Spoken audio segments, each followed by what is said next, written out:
One of our members had a business relationship with a neighbor. Both men were Christians. They didn't go to the same church, but they knew each other, had some sort of a friendship, and this business relationship had gone on for a number of years when, without really explanation, the neighbor became delinquent in his payments of his bills to the member. And that built up to where it became a significant amount of money, maybe upper five figures. Our member had to drive by the neighbor's house on his way to work. And every day when he went by, he saw this beautiful boat sitting in the driveway next to a brand new car. So he brought that to the group as a matter of discussion in the afternoon, open table time. And as the discussion developed, the first responses were pretty much from the world. Well, have you talked to a collection agency? Have you considered suing? Have you sent frequent letters and so forth? And then, as what we hope would happen in many cases, one of the members said, but wait, have you considered applying Matthew 18:15? And he said, I don't even know what that is. He says, well, the word says if your brother offends you, go and reprove him in private. Go see him yourself personally. And if he won't hear you, take back 2 or 3 witnesses and approach him again. If he still won't hear you, go to his church. And then if finally he won't hear you after going to his church, and you can treat him as an unbeliever. The next day, he went to the debtor's business, and he just walked in. And of course, the man agreed to see him. And he sat down and he said, I just want to tell you how what's happened, what's between us in the matter of the money that you owe our business, how that's wounded me and how it's affected our friendship. And the person that owed the money began to weep. He said, I feel so bad. I am so embarrassed. I didn't know what to say to you. I didn't know how to respond. Our company's gone through a really difficult time. I think we're about to come out of it. And I would really like to make some agreement with you that we'll catch up and we won't get behind again. So that's just one application between brothers with Matthew 18:15. But you know, God's word is efficient even with unbelievers.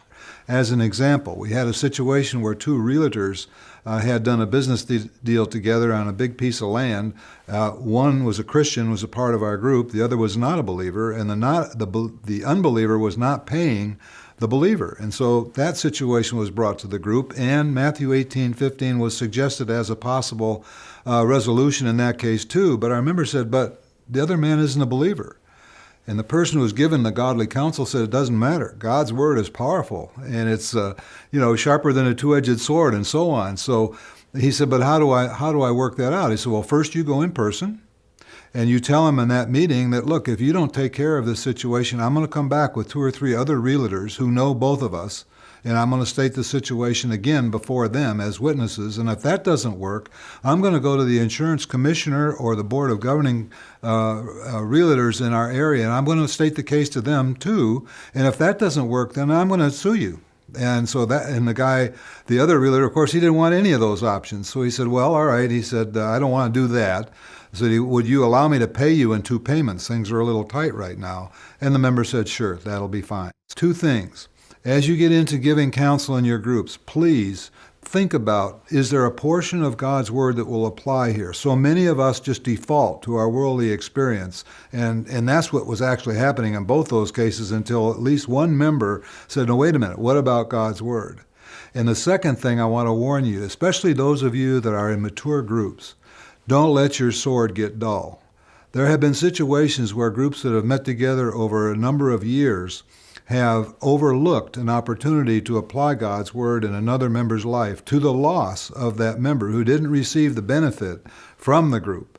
In one case, one of our members had told us specifically that God had told him not to borrow money to expand his business, and he had counseled others for a number of years on that principle.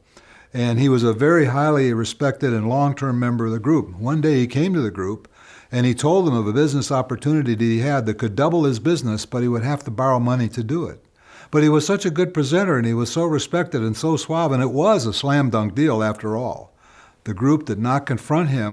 He borrowed the money and it became a disaster to him. 2 years later, after he'd worked out a couple of $1 million in debt, he came to the group and he told them, you let me down.